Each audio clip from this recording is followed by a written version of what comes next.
Hello, good morning, everyone, and welcome to our Roundtable discussion from the Plainfield Christian Science Church Independent. Today is Sunday, December 4th, 2016. Our subject is God, the only cause and creator. Golden text, Proverbs 16:1. The Lord has made all things for himself. Before we get into the lesson, Jim was going to mention something about the roundtable, Jim. Or, sorry, about the newsletter.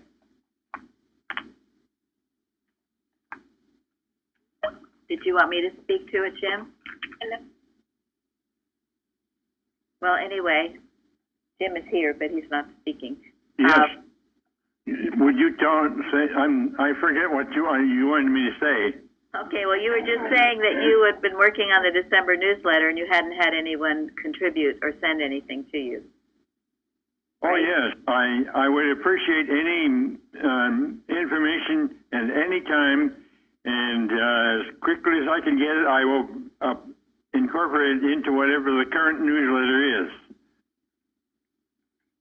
Okay, thank you. So, yeah, everyone just keep active, and remember we have publications, things that you can write for, and of course many times we take your testimonies and turn those into either testimonies or articles, but the newsletter, we're always looking for, maybe some of your experiences if you visited our church or other things you might want to write about that would be interesting to all our brothers and sisters. Okay, Florence, did you want to speak? No, I said yes. I was agreeing. Just acknowledge what you said, that's all. Yes. And of course, too, make sure you're including the forum. Please don't get busy with holiday-itis. The forum was a little light this week. Everything was a little light this week.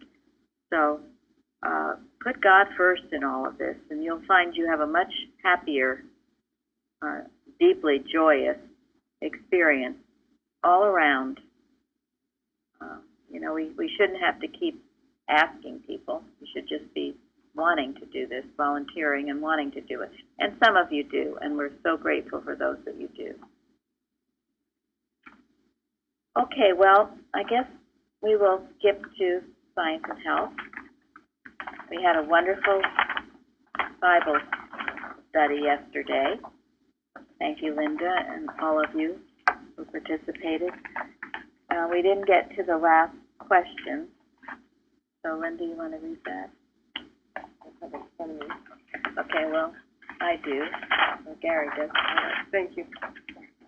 What does this story say about birth, creation? And we're talking about the story of Zacharias and Elizabeth, John the Baptist's parents. Anyone like to speak to that? Man is not a creator. Yes. Why? Because God is the only creator. Mrs. Eddy explained when she pointed to the area where they say she was born, she said, they say I was born there, but I wasn't. I was born in mine. Thank you. I found something in Martha Wilcox in Millennium. Actually, it's read very beautifully on our website, too. Pretty new. And it says, is not a far greater work to understand our divinity to be at hand than to believe that man is a mortal who can sin, suffer, and die and must be healed and saved? And I felt like this is sort of what these individuals were doing, was bringing in our understanding our divinity. And of course, certainly Christ did that. Yes. I think the lesson speaks to it clearly. Like, citation 4 tells us there can be but one creator who has created all. Whatever seems to be a new creation is but the discovery of some distant idea of truth. Else it is a new multiplication or self-division of mortal thought, as when some finite sense peers from its cloister with amazement and attempts to pattern the infinite. Thank you. That's number 11. 11, yes. That is a very interesting statement. Peers from its cloister with amazement and its hunt pattern the infinite. In the Dixon letter, Dixon refers, or actually it wasn't Dixon, well, maybe it was Dixon who was writing about this. He refers to what he calls era, mortal mind, the atrocities of mortal mind, but he calls it the ape of God. What does that mean?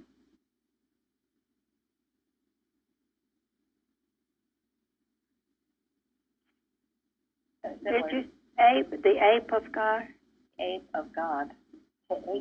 Trying to pattern the infinite. Thank you. Carol said, to ape something is to mimic something. This is why you need to use your spiritual sense, because it is trying to be what God is, and it's not. But it would deceive the very elect. And one example of that is human do-goody or human goodness. Now, why would that be? Because all good is from God. Yes. So, if, this human goodness is, again, mimicking, isn't it? It's mimicking, and it appears very good. It appears like it's maybe even doing good things. But if it is human and not divine, it is doomed to what?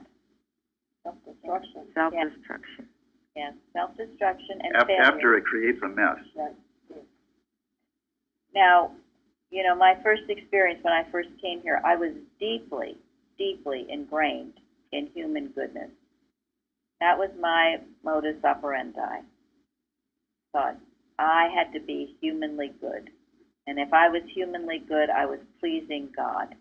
And I fought for it, and I would be highly upset if anyone like Mrs. Evans would correct it, because I was trying to be so good. It leads to competition. Yeah, well, that's true. It does. It expects something in return for what it does. It usually doesn't bless, because if it's not of God, how can it be a blessing? For me, it hides a lot of evil. It absolutely. Because I was covering up a lot of thinking that I was not aware of. It's a big facade, because you want to present to the world that you're so good. And you deceive yourself, though. You do. You think you were so good. It's a self thing. It's selfish, too. Yeah. Personal And pleasing people, not God. Yes, definitely. Thank you. Because you want to be thought good of. That's right. With all of that. That's right. Go ahead, Mike. When one is in that situation, one has absolutely no clue. And I think one of the big things is that the human goodness cannot annihilate error. Only God's love and goodness can do that in truth. And that's the big catch, because a lot of times I'm sitting there thinking that I'm praying properly, but if I don't apply God specifically into the situation, and it's just human thoughts trying to annihilate, and they can never do that. Excellent. Excellent point. It cannot annihilate the error. In fact, it will, what will it do to the error? Make it grow worse. It will? It will cover it. Cover Allow it and allow it to grow. Enable it. It in no way can destroy the error. And the thing about the divine love, people cringe because of its toughness. But it has to be. I have a whole new outlook on life since, all I've been through. And finally to have gotten rid of that sense of human do-goody. And I look at the world differently now, too. Because many things that go on in the world that seem to be good, I don't see as good anymore. If it's not rooting out the error, I don't call that good. That doesn't mean you go around, bashing people, but divine love takes strong action. It's based on laws and rules and principles, and they have to be obeyed. And If ultimately, you love. if you they love have to be enough, obeyed. and ultimately what blesses one will bless everyone, even though maybe initially it doesn't seem like it's such a good thing. It will. Let God work. Divine love will not let a friend go over a cliff. If you have to beat him over the head with a 2x4 to wake him up, then so be it. If a rebuke is disciplining a child, if they're going to touch like a knick-knack, you tell them no. But if they're going to run in front of a car, you really blast it and tell them, no, stop. And that's how I feel a rebuke is, and that's how it saves us from going over the edge. Yes. It's part of divine love, and it's part of divine goodness. Somewhere in Precepts, Mrs. Eddy talks about how she did not want anyone to see her as a humanly good person, because she was not. The human mind that would personalize others and also think that human goodness is good when it isn't. And Vigdal Young says, what about it? That it's what? Human goodness? Yeah. It's the hardest thing to heal. Because people think you're crazy.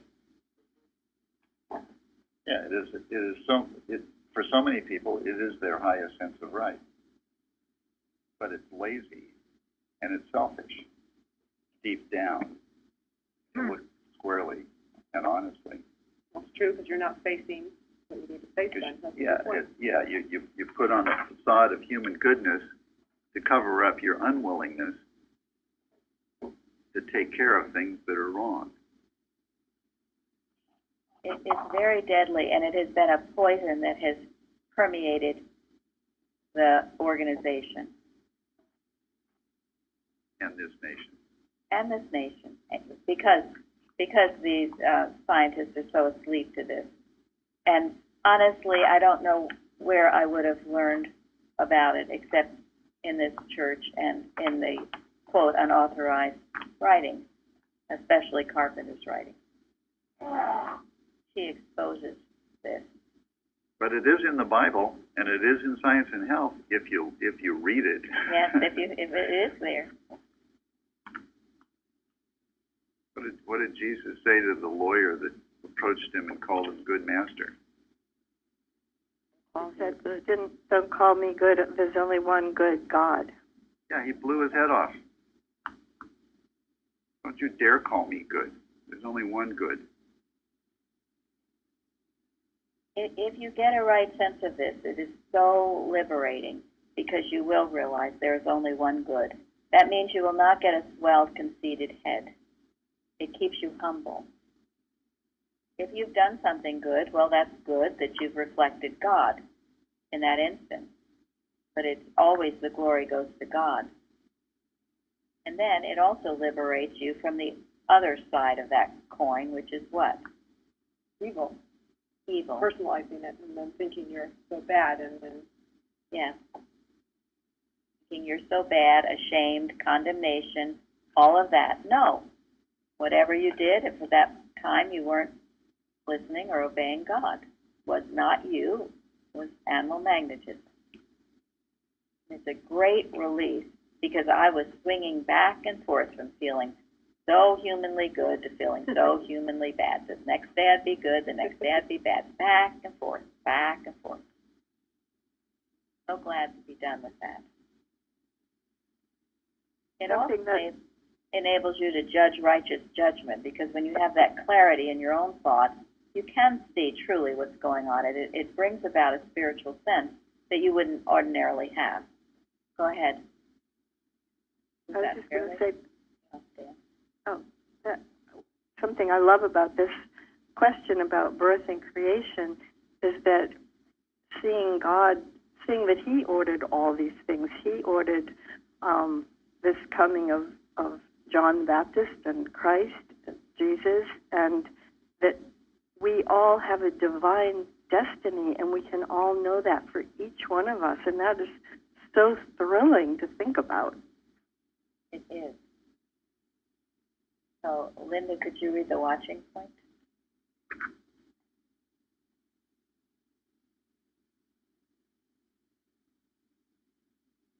Ready. Okay. Do that.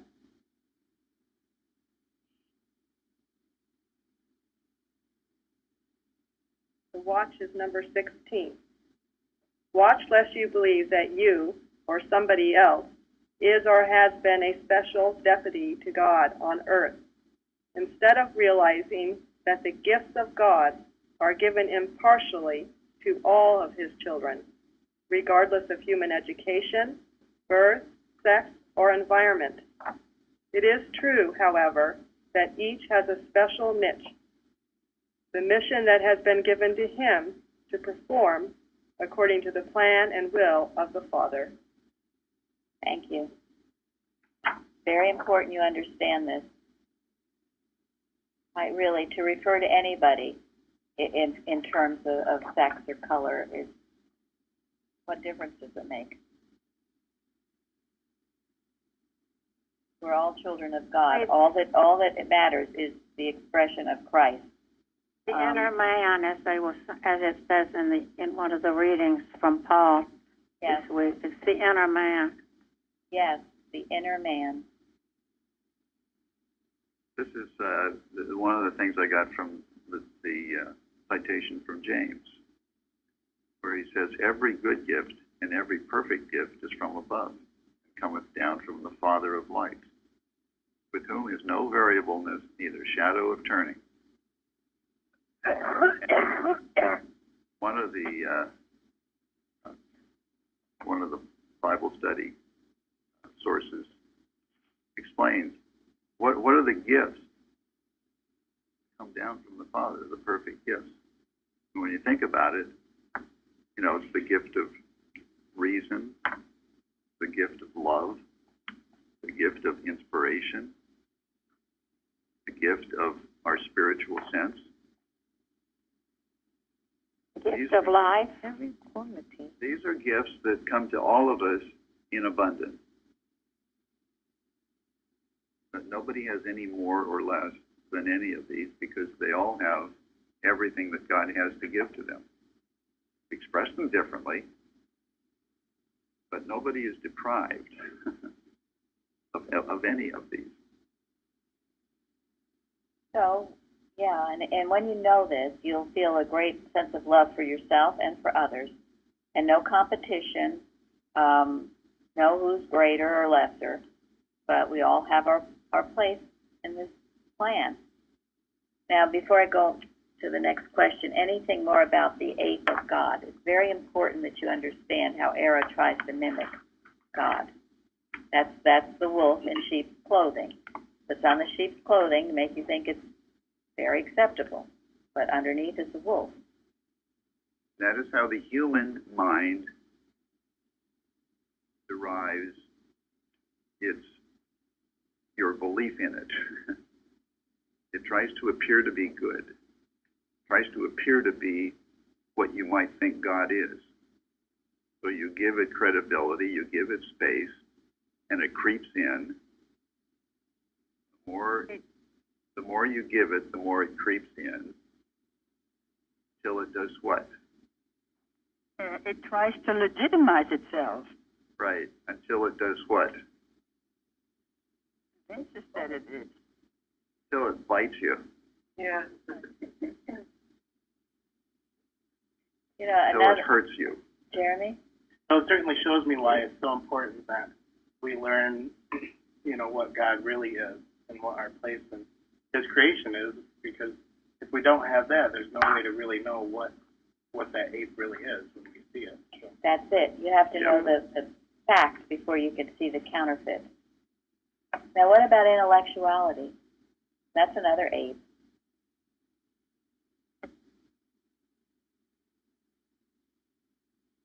But I think intellectuality for me was always trying to pattern the infinite. But I thought it was up to me to figure out all the variables and all that, which is impossible because there's just so much. Yes. you are denying the one mind, and you are thinking you have a personal mind that is very smart, and usually you're very proud of it. You can almost count on any so-called intellectual to be wrong. You should have all your antennas up. And why is that? Because they're educated from a standpoint other than God. Very right. They think they have a mind separate from God. And now let's distinguish intellectuality from intelligence. What's the difference? Intellectuality is a human thing, and intelligence comes from God.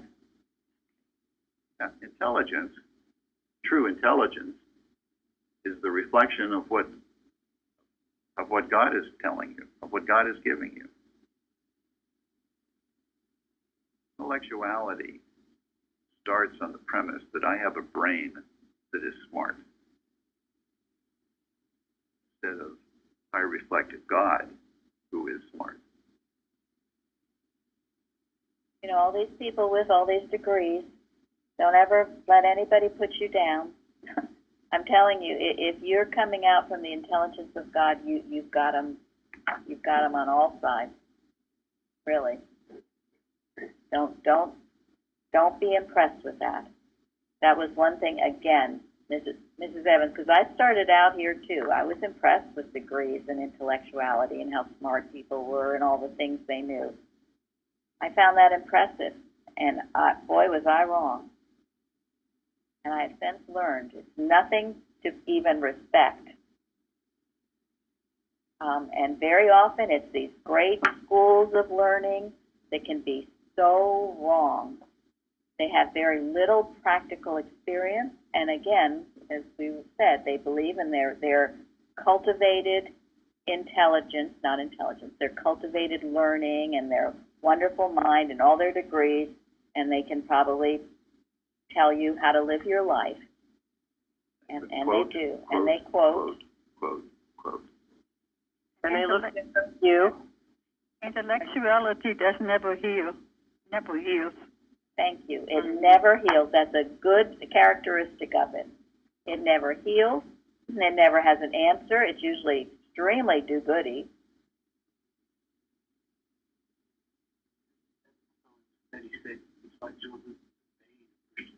Yes, I've said that. That's right. That was the one thing that her teacher said that she thought was really good. It's the bane of Christian Science because it takes you away. And I have been, in my brief experience as a Boston scientist when we traveled and went to churches other than Plainfield, I have seen, we were in an area in California that was great intellectuality. And a lot of the Christian scientists in that church were very, very full of degrees. But could they heal? Did they have the Christ spirit? They didn't. And it was very refreshing after I got over my wounded feelings when Mrs. Evans, she had a high school education. She was extremely smart. She could what? You could run circles around anybody. Run circles around anybody with a divine mind. And she would bash to pieces anybody who tried to approach her with the intellectual mind. Now, Mrs. Eddy had it too, didn't she?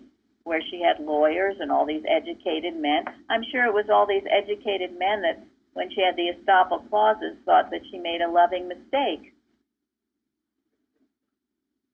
She knew more than any of them through the divine mind.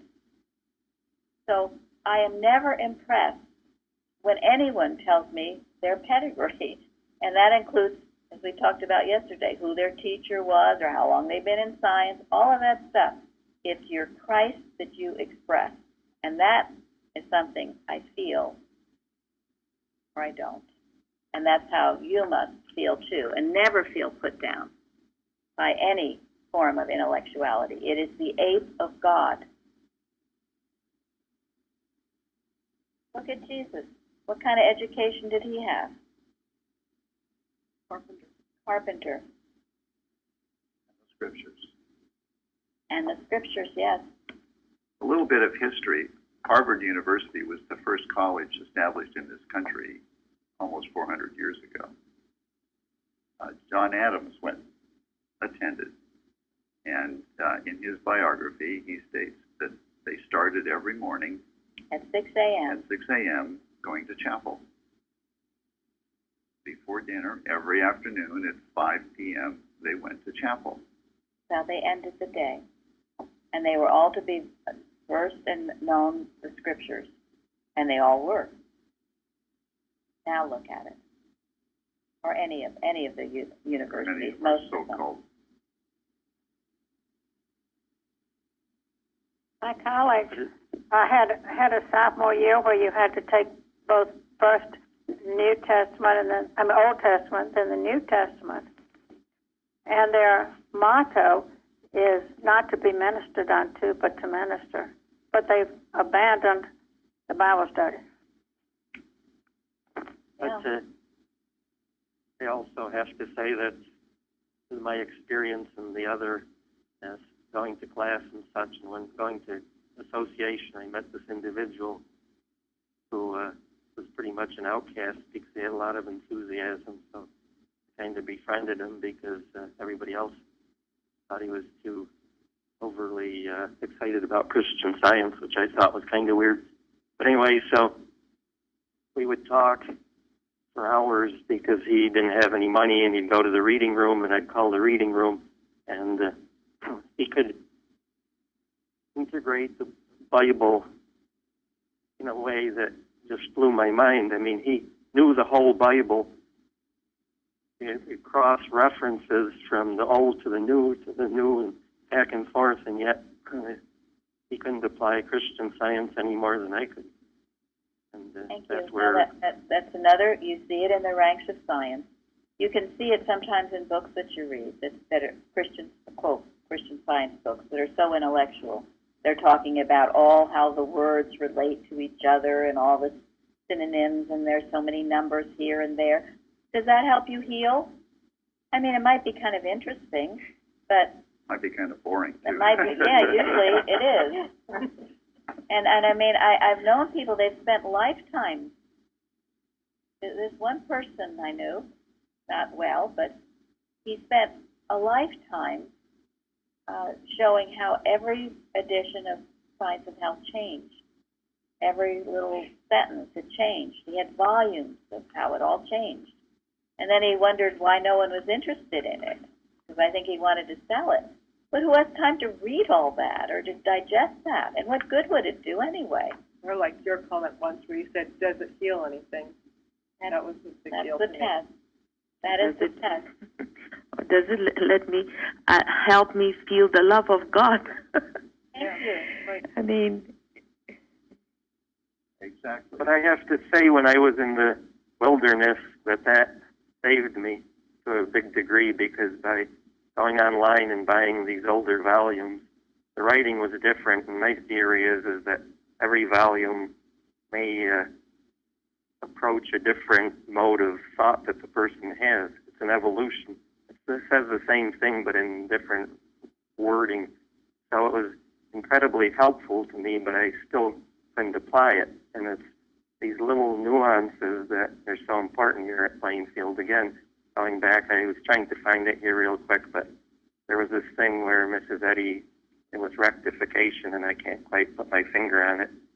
And the difference between denial and rectification, because I thought when I was denying, I was doing rectification, because I would say that error is not real, error is, whatever. But it didn't occur to me that, not my opinion, it's God's proof that error is not real. And until I came here and learned that it's God totally denying and annihilating that, I could have done that for another million years and not gotten further. And, here, too, no one would ever tell you what to read or not to read. Mrs. Eddy said that should only be, if it helps you, then good. But we do feel, and I have said this many times, what we offer here in our church is the creme de la creme. It is the best of science. It is people who've been taught by Mrs. Eddy, who've lived in her home, or who knew someone was taught by her. It's all the great early workers. There's a vast amount of other literature, and even, I mean, if you want to read different volumes or different editions of Science and Health, that's fine if it's helpful to you. There are some, certainly first edition can be helpful. There are some that are helpful. So you read whatever you find helpful. And you can tell by the way you feel. Just as I said last week, the Peel biographies made me feel sick. Maybe that's not how some of you think. Maybe some of you like those biographies. I did not. So let your spiritual sense guide you. And everyone is in different states and stages. And you will grow out of past beliefs into deeper understanding.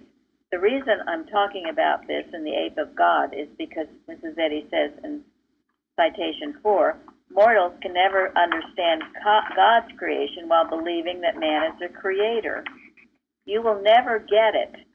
You're not going to get God's creation if you are sunk deep in intellectuality, if you are sunk deep into human goodness, if you are sunk deep into, say, what else? Materia medica.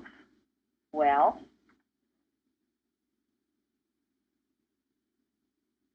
You won't get God's creation.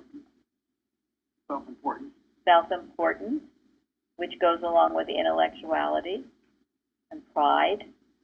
Or if you think that you created a child. That's very important. And we're getting into what we have called the bloody holidays. So this is a good lesson for the bloody holidays. And what do we mean by the bloody holidays?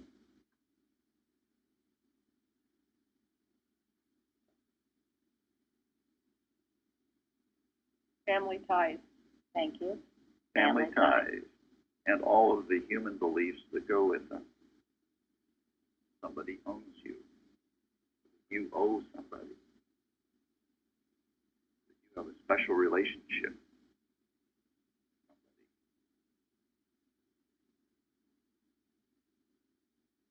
Your special relationship had better be with God and God only.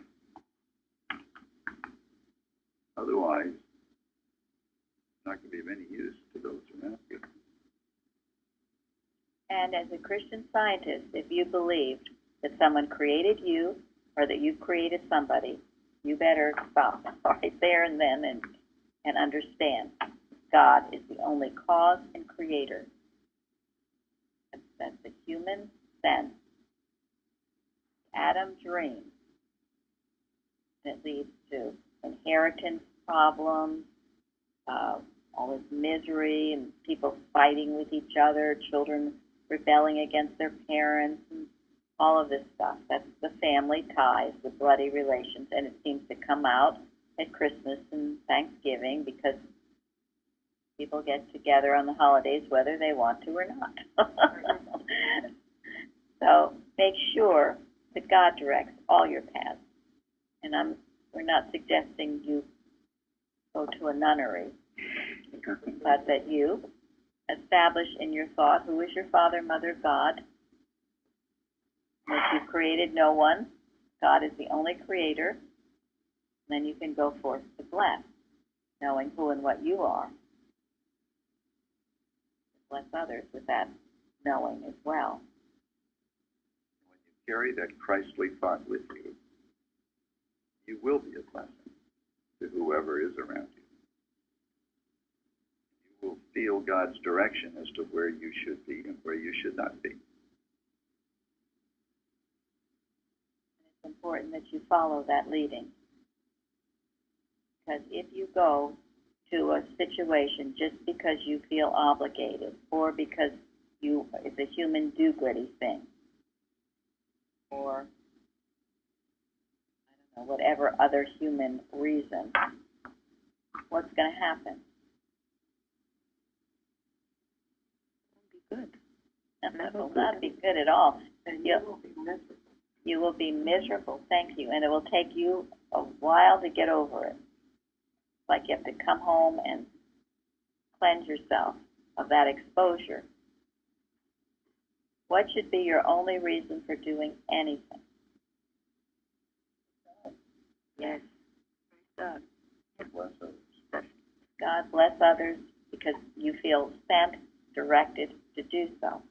Sometimes that takes being in a very quiet place so you're not being pulled by all these other suggestions. That's why, years ago it started. It would be the day after Thanksgiving. We would gather in this Sunday school room and begin to read What Christmas Means to Me at Friday night when everyone else is out shopping. To establish in our thoughts the true sense of this holy time. And all times are holy, but to stand strong and keep this time holy. Okay, so now have we covered this material sense of creation well enough? Any questions on that? The ape of God to make you think you are a creator. You're so proud of your offspring, or whatever you've done, your job that you created, or the pride of life, vanity and vexation of spirit. So what's the difference between unfoldment and accretion?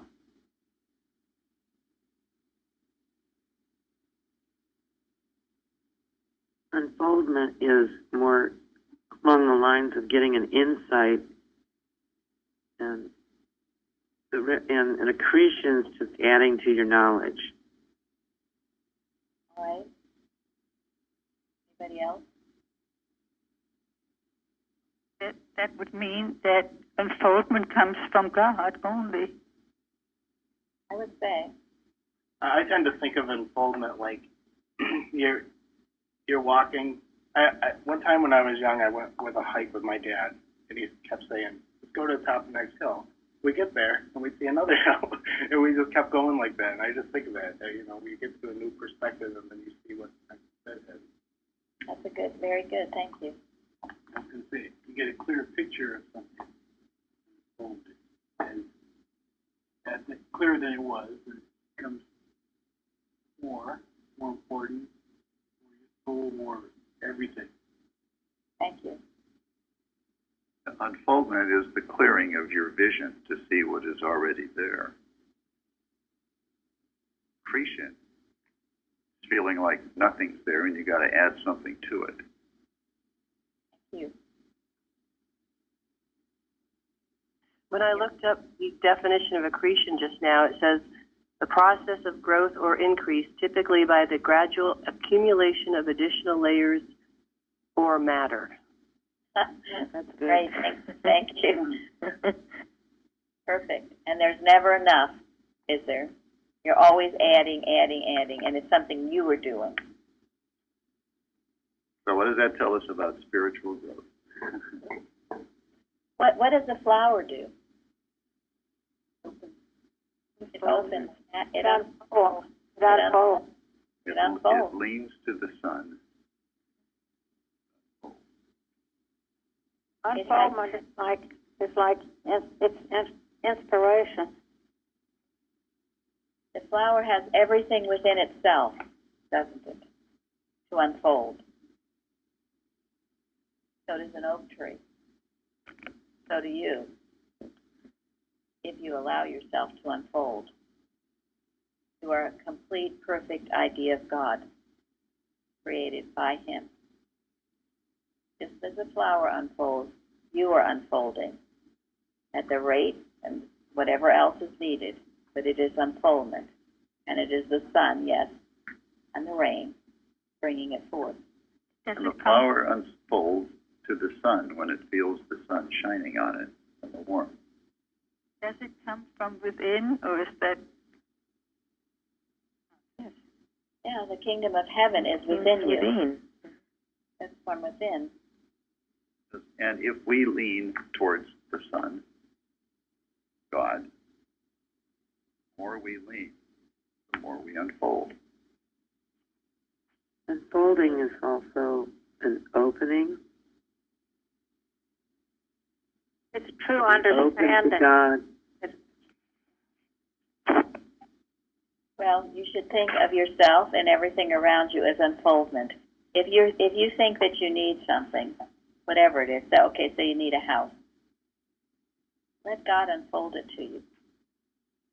If it's right, it will unfold, because as a complete idea. You know, years ago, Mrs. Evans would say with children, at the birth of a child, that they were like like this, an acorn or something, a complete idea with everything that was needed for the unfoldment for that child. That means right companionship, right schooling, the money, anything that was needed would be an unfoldment, just like the tree or the oak tree would unfold. Starts out as a little tiny acorn, but all that's needed is within that little tiny acorn to unfold. So it is with you. And if you seem to be lacking anything, know that there will be unfoldment. It's not really lacking. It's just that your vision needs to be cleared. See that you already have everything, because God already is providing everything that you need. It's just our vision needs to be cleared to see it. This is why Mrs. Eddy talks about never accept the sense of lack for a moment, because then you're saying you're really not complete. Whereas the completeness includes all that is needed now. Yeah. Right. And that can be proven by every one of us anytime we want to. Started? You can't rush God's timing. If you do, you get in trouble. And we look at Elizabeth and Zechariah. They waited a long time, but it was all God's plan. It happened. It happened? Yep. Yes. And the story of Sarah and Abraham, where Sarah got overzealous and brought Hagar into the picture, you know, that created a lot of difficulties. You've got to have that patience. It just as we've talked about, if a flower is unfolding, what's going to happen if you rip it apart? It dies. It dies. Can't pull the petals out. I think also important is not to think that the waiting is because God is withholding anything. That's right. That's a very good point. Yeah, you cannot, and you cannot rush unfoldment. It's the realization of present good. Jeff? Does anybody know what Mary Beccaretti means by the seed is in itself? Is that what it means? Reflection, I think. Yes. Yes. Seed is within itself. It's all there. I think that's what it means, because the seed contains everything that is needed. It just needs to unfold. I saw that too, that seeds complete. The total has everything. Right. And it says subdivided, bar light. He was barring the light from God. Maybe it feels like we're all brothers, you know? That we're more and more of us or everything, but we're all connected by the same source, and you're shining up our light. Thank you. And when you see this creation, there is no jealousy, competition, or lack, those that lack and those that have and those that, no. But you've got to see it for yourself, and then you see it for others. And the more you do that, the more you will see it. This is why we watch. Why should there be a group of people so-called lacking? God loves everyone. Well, not lacking. He didn't create those. You know, in the lesson, Mrs. Eddy says 13, deity was satisfied with his work. How could he be otherwise, since the spiritual creation was the outgrowth, the emanation of his infinite self-containment and immortal wisdom? Who's he talking about? Who's he satisfied with? His creation. Yeah, who is that? Who is that? You. Yeah. Yeah, you. You. So that's why when you say, I'm stupid or I'm whatever, you're not following science. God's satisfied with you. But you're doubting God when you say something. Yeah, it's blasphemy. His creation is, you are the outgrowth, the emanation of his infinite self-containment and immortal wisdom. That's who you are. But you have to claim it. And if you would spend half the time with that statement thinking about that, rather than thinking about all the other garbage you probably do think about, you probably begin to make a lot of progress. Take one thought. It's a beautiful statement. God loves you. He's satisfied with you. You're his outgrowth. You have a divine purpose and destiny. And in his creation, there is no born into matter and dying out of it. It's immortality. That is the basis of our being satisfied with what we have. Thank you. God is satisfied with you. You have to be satisfied with him and what you have, right? Dissatisfaction is a very, you can say money's the root of all evil, but Love of the money. love of the money, and that is dissatisfaction. While you're being dissatisfied, you are denying the presence and power of God, and you are shutting him out of your kingdom. Not because he's not there, but because you're just got your door slammed shut. Start thinking of all that you do have. Start thinking of yourself as unfoldment. Start knowing that God's satisfied with you and you're satisfied as well. Think on these things. And stop putting limitations on yourself or anybody else. We can bring to pass the millennium if we keep working like this.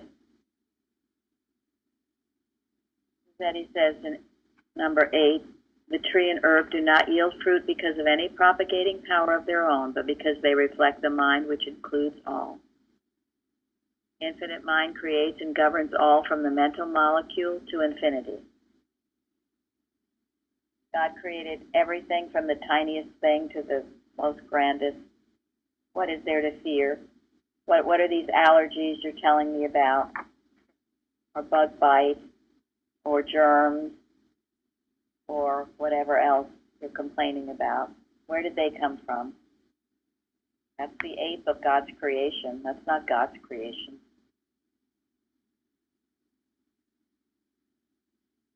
God created it all, and what? And it was what? Good. Very good. Very good. Very good. Very good. Not just a little good, but very good.